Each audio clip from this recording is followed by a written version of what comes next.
C'est les 50 ans du hip-hop et on a décidé de vous raconter son évolution et ses moments charnières avec une année, une anecdote. On commence avec 1973, l'histoire du premier rappeur de l'histoire. On dit que le hip-hop a 50 ans, mais pourquoi? Parce qu'en fait, le 13 août 1973, Clyde et Cindy Campbell, frères et sœurs, décident d'organiser une soirée au rez-de-chaussée du 1520 Sedgwick Avenue, en plein milieu du Bronx, New York. En fait, c'est vraiment Cindy qui a l'idée d'organiser cette soirée, car elle retourne bientôt à l'école et elle a besoin de fonds pour s'acheter des fournitures et surtout être archi fraîche pour la rentrée. Ça tombe bien, son ref a déjà une petite notoriété en tant que DJ dans le coin, il se fait appeler Kool Herc. Herc comme Hercule, parce que le mec est grand, charismatique et a inventé une nouvelle façon d'enchaîner les disques sur ses platines, le merry-go-round avec juste des boucles de batterie, une façon de faire qui va devenir la source du hip-hop. Et Kool Herc a aussi le meilleur système son du quartier, des enceintes de malade fabriquées avec son père dans la pure tradition des sound systems jamaïcains, car oui, tout vient de la Jamaïque, même le hip-hop. Kool Herc a déjà monté une équipe autour de lui, entre système de sécu un peu gang et artistes footrack. Ils s'appellent les Herculoïdes, en mode Avengers du Bronx. Parmi eux, il y a le premier rappeur de l'histoire, Coq La Rock, qu'on entend pour la première fois ce 13 août 1973. Premier rappeur, ou disons plutôt premier Master of Ceremony. Le fameux titre MC, comme MC Hammer, MC Light ou MC Solar. Ouais, ça veut dire maître de cérémonie, car en fait c'est un animateur de luxe, celui qui harangue le public et maintient la soirée en pétard.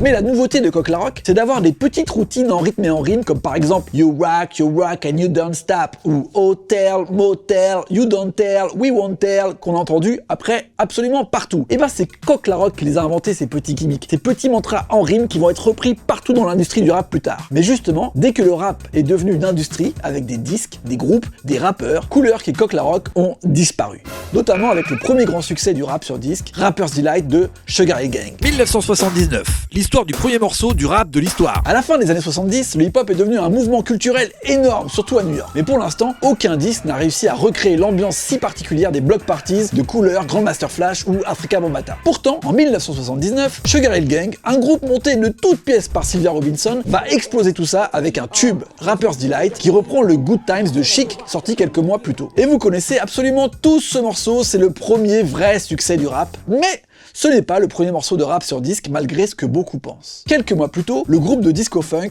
The Fatback Band termine son 12e album et Bill Curtis, le batteur et leader du groupe, trouve que c'est peut-être l'album de trop. Il n'y a pas de tube. Il en parle en studio avec son producteur et bras droit, Jerry Thomas. Mec, il faut qu'on trouve un truc nouveau là, tu vois notre instrumental Catch the Beat, et si on faisait un rap dessus? Jerry répond, mais un rap? Mais personne ne sait rapper dans le groupe, comment tu veux qu'on fasse ça? Dans le studio, il y a un roadie du groupe. Moi je connais un gars de mon quartier qui est super chaud en rap. Bill dit, ok, vas-y, ramène-le demain soir. Le lendemain, le roadie se pointe avec un jeune gars nommé Timothy Washington. Personne ne le connaît. Il rentre dans la cabine et enregistre son rap en seulement 2 fois. Ses paroles sont un mélange entre le style de DJ Hollywood, la star de la nuit à Harlem qui a l'habitude de rapper sur ses mix, et de blagues un peu salaces que font les DJ à la radio à l'époque. Bill Curtis est conquis, il rebaptise le morceau King Team 3 en hommage au jeune rappeur. Un coup d'éclat qui sera le seul, car on ne reverra jamais Timothy Washington dans l'histoire du rap. Mais le label n'est pas hyper fan des blagues salaces de King Team. Donc le morceau ne sortira qu'en phase B du prochain single de Fatback Band. Bill est déçu. Pourtant, ça sera le morceau le plus joué en radio de l'album, le premier morceau avec du rap sur disque qui va donner envie à tout le monde de se lancer, celui qui va influencer les futurs Run DMC, Rakim ou Slick Rick. 1982, l'histoire du premier morceau rap engagé de l'histoire. Le hip-hop est à la base une musique festive, donc les premiers disques produits au début des années 80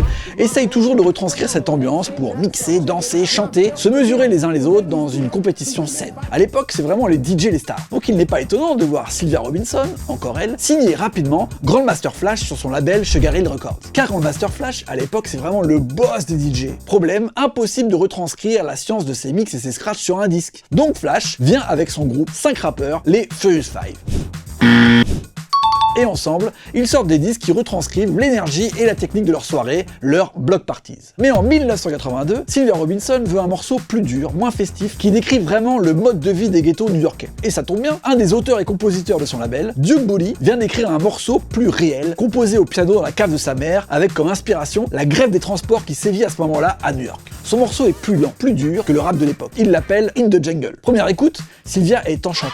Elle pense que ça peut être le plus gros hit rap jamais conçu, et elle sait déjà à qui le proposer, son groupe phare, ses héros, Grandmaster Flash and the Furious Five. Problème, les membres du groupe sont pas chauds, mais alors vraiment pas chauds du tout. Ils trouvent le morceau trop lent, pas du tout dans leur délire, et eux qui sont habitués à faire danser en soirée, ils ont carrément peur que ce morceau détruise leur carrière. Sylvia prend alors un des rappeurs du groupe à part, Melly Mel. Elle lui dit « Fais ce morceau seul et je fais de toi une star ». Melly Mel accepte, bien sûr, et ajoute un bout d'un ancien couplet à lui, en plus des paroles écrites par Duke Bully. Et bim, c'est ainsi qu'on obtient The Message, le plus gros tube de Grandmaster Flash and the Furious 5, sûrement l'un des plus gros tubes de rap, qui est en fait un duo entre Melly Mel, seul membre du groupe présent, et Duke Bully, un total inconnu qui n'est pas du tout dans le groupe. Quant à lui, Grandmaster Flash n'a absolument rien fait sur ce morceau. Le pire, c'est que tout le groupe entier apparaît dans le clip, et c'est Raïm, un des Furious 5, qui lip-sync entièrement les parties de Duke Bully, qui lui est totalement absent de la vidéo. D'ailleurs, après quelques autres morceaux, Duke Bully devient aussi totalement absent du rap. Peu de temps après, il devient prof au lycée, puis à l'université, et finit sa carrière en tant que maître de conférences en communication et pensée critique. Pourtant, son nom est associé à un des morceaux les plus importants de l'histoire du hip-hop, qui a lancé réellement le rap à tendance plus sociale et contestataire une dizaine d'années après ses débuts. The Message va en effet influencer des rappeurs engagés comme KRS-One, Public Enemy, Brand Nubian ou X-Clan. C'est aussi le morceau charnière qui va rendre les rappeurs plus importants que les DJ au sein du hip-hop, car maintenant, il y a un message. 1984, l'histoire de la guerre des Roxane. En 1984, la guerre des ondes fait rage dans le hip-hop. Deux radios et surtout deux émissions sont en totale concurrence. D'un côté, chez WBLS, il y a l'émission Rap Attack, avec le déjà légendaire Mr Magic, accompagné d'un jeune DJ qui va devenir le non moins légendaire producteur Marley Marl. Ils représentent tous les deux le quartier de Queensbridge à New York. De l'autre côté, sur Kiss FM, on a Cool DJ Red Alert, un DJ très renommé dans les clubs, affilié à la Zulu Nation, pur produit du Bronx, autre quartier de New York. Et pendant des mois, les deux émissions vont s'envoyer des petits pics d'abord gentillés, puis de plus en plus radicaux. Ça, c'est le décor. Maintenant, le pitch. Un jour, Red Alert reçoit un disque d'un nouveau groupe, UTFO. Il trouve la face A du disque pas terrible, mais joue directement la face B dans son émission en disant « Ce morceau-là, c'est un tube, c'est sûr ». Le morceau en question, c'est Roxane Roxane. Une chanson où le groupe s'adresse à une femme qui les ignore, une femme du nom de Roxane donc. Ni le groupe ni le label ne sont vraiment convaincus de la puissance de ce morceau. Mais Red Alert a raison, ça devient un tube. Plutôt affilié à Red Alert, qui le joue très régulièrement dans son émission. Un peu agacé, Mr Magic, dans l'autre émission, joue Roxane Roxane sans trop de conviction. UTFO ont bientôt un grand concert à New York et Mr Magic les invite dans son émission, la consécration, pour tous les rappeurs du monde à ce moment-là. Mais c'est là que ça part en sucette. UTFO pose un lapin sans prévenir, il laisse Mr Magic en plan total. Mr Magic est fou de rage, il demande à Marley Marl de trouver un moyen de se venger de UTFO, mais aussi de Red Alert sur les ondes. À cette époque, Marley Marl accumule le matos dans son appart de Queensbridge et commence à produire des petits remixes et des petits edits. Il croise souvent dans son quartier une jeune femme, chanter, qu'il voit clasher tout le monde en rime dans la rue. En rentrant chez lui, il la croise, lui parle de ce conflit avec UTFO. Elle répond direct qu'elle peut enregistrer des rimes de clash contre eux. Il lui propose des jeans Sergio Valente en échange, les plus recherchés du moment. Chanté accepte et Marley Marl lui dit « On va répondre au morceau Roxane Roxane de UTFO comme si tu étais Roxane, mais la vraie Roxane. » Chanté est d'accord, elle débarque dans l'appart de Marl, qui fait office de studio et balance ses rimes assassines sur l'instru de UTFO, un peu remixé par Marley Marl, et en freestyle pendant 7 minutes,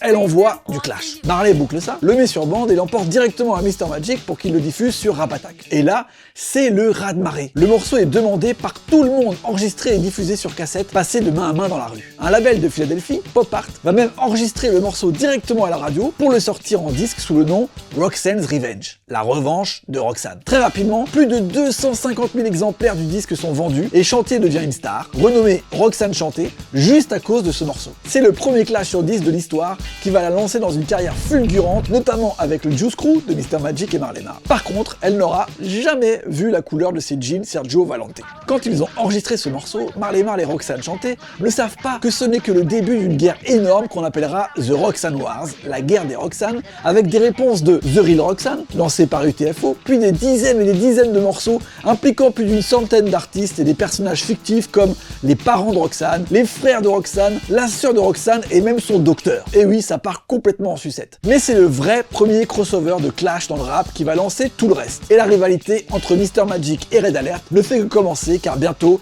la plus grosse battle entre quartiers va commencer, la Bridge War. 1985, l'histoire du premier morceau de gangsta rap de l'histoire. Au milieu des années 80, un nouveau style de rap se développe notamment en Californie, le gangsta rap. Très différent de l'ambiance festive ou engagée de l'époque, le gangsta rap met en avant le style de vie des dealers, des braqueurs, des arnaqueurs et des gangs. Souvent nommé comme un des premiers morceaux du genre, Six in the Morning de Ice-T décrit le quotidien violent et sans concession d'un hors-la-loi qui se fait réveiller par une descente de police à 6h du mat chez lui. Sorti en 1986, ce morceau aura une fausse suite avec quasiment le même flow et la même rythmique quelques mois plus tard. Boys in the Hood de Eazy-E, écrit par Ice Cube et orchestré par Dr. Dre, ils deviendront NWA, le gangsta rap en personne. L'impact de Boys in the Hood est tel qu'il deviendra même le nom d'un film de John Singleton quelques années plus tard, un véritable classique. Mais Six in the Morning et Boys in the Hood ne sont pas les premiers morceaux de gangsta rap. Pire encore, le gangsta rap n'est même pas né à Los Angeles ou en Californie, mais à Philadelphie, complètement de l'autre côté des États-Unis. En effet, l'idée de Six in the Morning émerge dans le cerveau de Ice-T une nuit dans un club de Santa Monica en 1985. Les tubes d'électro-rap s'enchaînent et soudain, Ice-T prend une déflagration. Il entend un écho strident, un rythme qu'il n'a jamais entendu et un mec qui rappe dessus d'une façon étrange. Ice-T dira « J'ai jamais pris de drogue, mais j'ai l'impression d'avoir pris de la poudre d'ange en musique. Du PCP, un hallucinogène très prisé à l'époque. » Mais ce qui choque encore plus Ice-T que le son, c'est les paroles de ce morceau. Le rappeur y parle de 3 initiales en boucle, sans jamais en expliquer la signification. Après quelques recherches, Ice-T découvre le nom du rappeur de ce morceau, Schoolly D, et il découvre aussi que PSK désigne les Parkside Killers, un gang de Philadelphie dont Schoolly D est affilié. Lui aussi membre de gang, Ice-T est totalement subjugué par la façon dont Schoolly D parle ouvertement de cette vie dangereuse et illégale. Il prend ça comme le point de départ d'une nouvelle ère du rap et écrit Six in the Morning avec le même flow que PSK. Schoolly D est vraiment un artiste à part dans le rap. Il dessine ses propres pochettes de disques, les produit lui-même et les vend de main à main dans les rues de Philadelphie en 1985. Son titre PSK fait vite référence dans la rue et quand Uncle Luke de Two Live Crew découvre l'énorme potentiel, il le fait jouer directement dans son club à Miami. C'est là que Schoolly D prend vraiment conscience du succès du disque.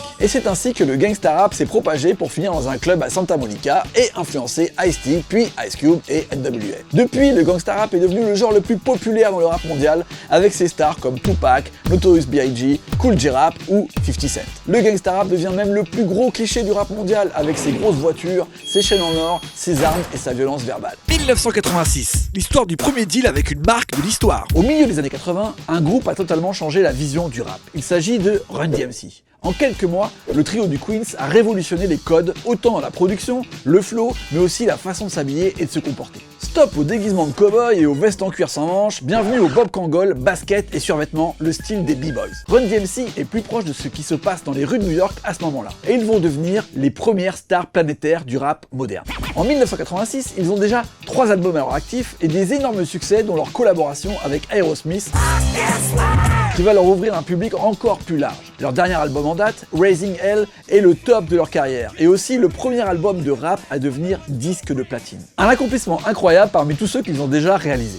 Alors en tournée, Run DMC font un stop à New York, chez eux, au Madison Square Garden en 1986. C'est la consécration totale. Le public est en feu, la cote du groupe n'a jamais été aussi haute. Futur boss de Def Jam puis de Warner, Lyor Cohen est alors tour manager du groupe aux côtés de Russell Simmons chez Rush Management. Il a alors une idée de génie, inviter Angelo Anastasio, un représentant de la marque Adidas, pour assister au concert aux premières loges. Car sur l'album Rising Hell, le premier single est My Adidas, une ode à la marque allemande aux 3 bandes dont Run DMC est très friand, niveau chaussures comme survêtements. Pendant le show, quand le groupe joue, il demande au public de mettre leur paire de Adidas en l'air. Et là, une multitude de chaussures à 3 bandes volent dans les airs. Angelo se prend l'image en pleine face et voit l'impact possible de la culture hip-hop sur le marketing de sa marque et les dollars qui peuvent aller avec. Il veut alors qu'Adidas s'associe à Run DMC et propose un deal d'exclusivité d'$1 million avec la création de la propre ligne de sneakers pour le groupe. Run DMC accepte avec le sentiment qu'il s'agit là d'un nouvel accomplissement pour légitimer le hip-hop, le rendre plus solide qu'une simple tendance du moment. Ainsi, Run DMC ouvre la voie des grandes collaborations entre rappeurs et marques, allant de Jay-Z à 50 Cent en passant par Puff Daddy.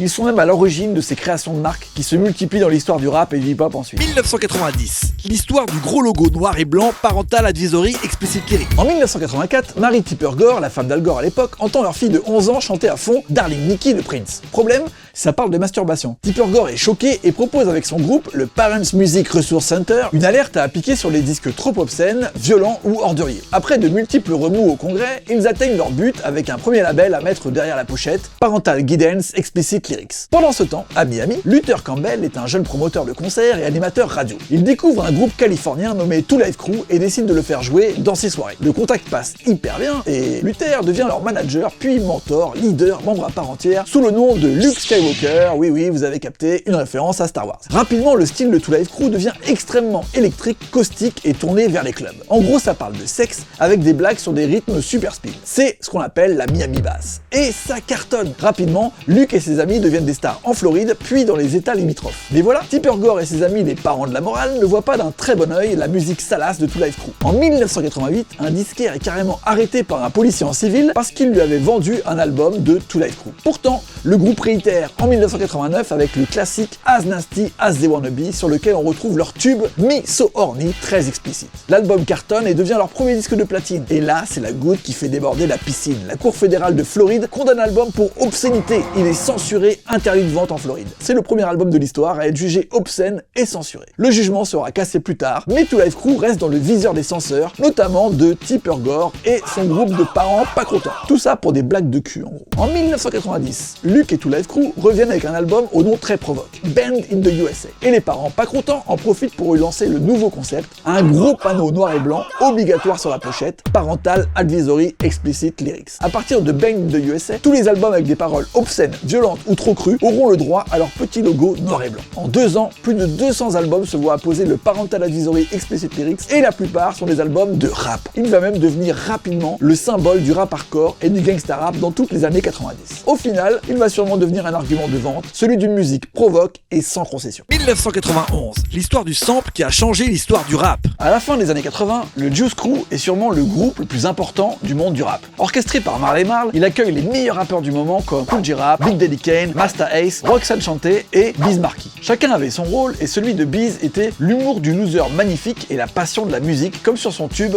Just a Friend, sorti en 1989. You got what I need, but you say he's just a friend. 2 ans plus tard, Biz Markie veut réitérer l'exploit de Just a Friend avec son morceau Alone Again. I'm alone again, naturally. Un thème et une boucle de piano très similaires. Et c'est le morceau qui va absolument tout changer dans le business de la musique, et on vous explique pourquoi. À partir du milieu des années 80, des nouvelles machines se démocratisent dans le milieu de la production musicale, des sampleurs. Leur but, utiliser des échantillons musicaux enregistrés de véritables disques pour les réutiliser en boucle. C'est le fondement même de la production rap et de la musique électronique depuis. On appelle ça le sampling. À cette époque, tout est possible, tout le monde sample tout le monde car il n'y a aucun précédent juridique sur le sujet. Sur Alone Again, Biz Markie a samplé et interpolé le tube de Gilbert O'Sullivan du même nom.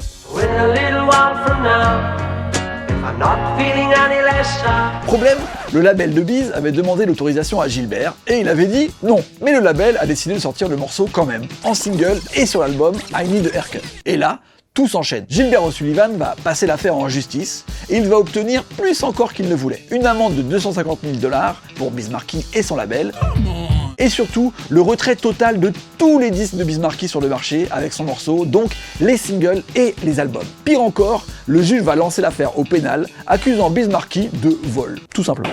Ce premier procès pour sampling non autorisé va faire date. Depuis, chaque label a développé une cellule spéciale pour ce qu'on appelle clearer les samples, c'est-à-dire chercher les ayants droit des morceaux utilisés en sample pour leur demander l'autorisation et les payer en amont de la sortie du disque. Une économie entière se crée autour du sampling. Tout ça à cause de ce bon vieux Gilbert O'Sullivan. Peu de temps après, par exemple, le groupe The Turtles récupère 1,7 million de $ auprès du groupe De La Soul pour l'utilisation d'un extrait de quelques secondes dans une interlude. Le sample devient une arme dissuasive, son utilisation va changer. De son côté, Biz Markie revient en 1993 avec un album ironique où il pose en juge sur la pochette et dont le nom est un pied de nez à l'industrie, All Samples Cleared. Il pousse même la blague en utilisant un seul morceau samplé sur la moitié de l'album. Malheureusement, le succès n'est plus au rendez-vous, l'ère du Juice Crew est passée, le procès a un peu cassé la carrière de Biz Markie, c'est son dernier rire. Depuis tout ça, les producteurs de rap vont chercher des disques de plus en plus obscurs et ainsi ouvrir un champ des possibles de plus en plus large. Le sample est devenu autant une liberté qu'une contrainte. 1995, l'histoire des Source Awards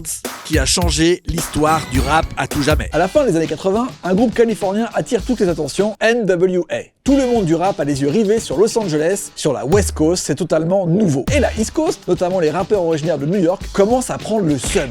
En 1991, Tim Dog lance les hostilités avec son violent Fuck Compton qui attaque NWA en citant Eazy-E ou Dr. Dre, membres du groupe. Le même Dr. Dre quitte NWA quelques mois plus tard pour créer Death Row avec Suge Knight, un garde du corps membre du gang des Bloods devenu force d'intimidation dans l'industrie musicale. Death Row lance The Chronic, l'album classique de Dr. Dre en 1992 avec une réponse à Team Dog au passage, puis Doggy Style, le premier album de Snoop Doggy Dogg en 1993, un nouveau classique. Death Row débarque en trompe dans la musique et la West Coast n'a jamais été aussi haute. Du côté Est, Puff Daddy, un jeune producteur qui a fait ses armes dans le R&B et la New Jack du label Uptown, crée son propre label Bad Boy Records en 1993 avec deux artistes, Craig Mack et Notorious B.I.G. En 1994, le premier album de Biggie sort, Ready to Die, avec quelques sonorités proches des sorties de Death Row. La East Coast reprend ses droits, la guerre des idées est lancée. Notorious B.I.G. est proche d'un rappeur né à New York mais devenu totalement californien,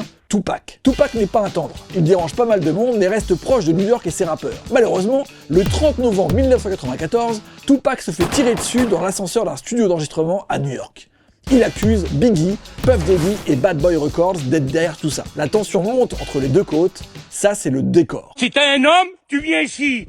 Et là, tu vas repartir mal, mon copain. En 1995, le magazine The Source est la référence absolue en matière de rap. Ses chroniques d'albums notées avec 5 micros deviennent le véritable graal de tous les artistes. Pour continuer cette omniprésence culturelle, The Source lance ses Awards en 1994, des récompenses spécifiques au rap. Le 3 août 1995 a donc lieu la deuxième édition au Paramount Theater de New York. Alors que ce n'était vraiment pas prévu, cet événement devient le pic de la rivalité entre East Coast et West Coast. Le label Death Row est venu en force à cet événement, fort des succès de Dr. Dre et Snoop Dogg. De l'autre côté, Puff Daddy et son label Bad Boy marquent les rangs avec le succès fulgurant de Notorious B.I.G. sur les derniers mois. Alors que la récompense du meilleur groupe de l'année est attribuée au Wu-Tang Clan, la tension monte car la plupart des autres récompenses sont données soit aux artistes Death Row, soit aux artistes Bad Boy. Et chaque discours rajoute de l'huile sur le feu. Quand Suge Knight monte pour accepter la bande originale de film de l'année, il propose dans son discours aux artistes intègres de venir dans son label car il leur promet que lui ne dansera pas bêtement dans leur clip vidéo. Aïe! Attaque directe à Puff Daddy, réputé pour faire ce genre de move. Problème, on est à New York, toute l'assistance le hue. Alors que Dr. Dre récupère la récompense de producteur de l'année, Snoop Dogg se fait huer aussi en disant la phrase légendaire « Alors la East Coast n'aime pas Dr. Dre et Snoop Dogg ?» Wait. The East Coast don't love Dr. Dre and Snoop Dogg? L'ambiance est lourde, violente, le mouvement hip-hop n'existe plus, le rap est morcelé. Plus tard, alors que Biggie récupère la plupart des autres récompenses, Puff Daddy fait un discours d'apaisement, Snoop essaye aussi, mais rien n'y fait. Le monde entier du rap a été témoin de la violence, de la guerre fratricide qui se mettait en place. Le hip-hop avait été créé pour stopper la violence, elle lui revenait en pleine face. Après cette déclaration de guerre au vu de tous, Suge Knight signe Tupac sur Death Row quelques semaines plus tard et l'artiste va tirer à boulet rouge sur Biggie, Puff Daddy et Bad Boy dans une lutte quasi suicidaire jusqu'à sa mort par balle le 13 septembre 1996. Quelques mois plus tard, le 9 mars 1997, Biggie meurt lui aussi par balle lors d'une fusillade à Los Angeles. Ces deux meurtres et plein d'autres à côté, comme celui de Big Jack ou de Stretch, font suite à l'escalade des Source Awards de 1995.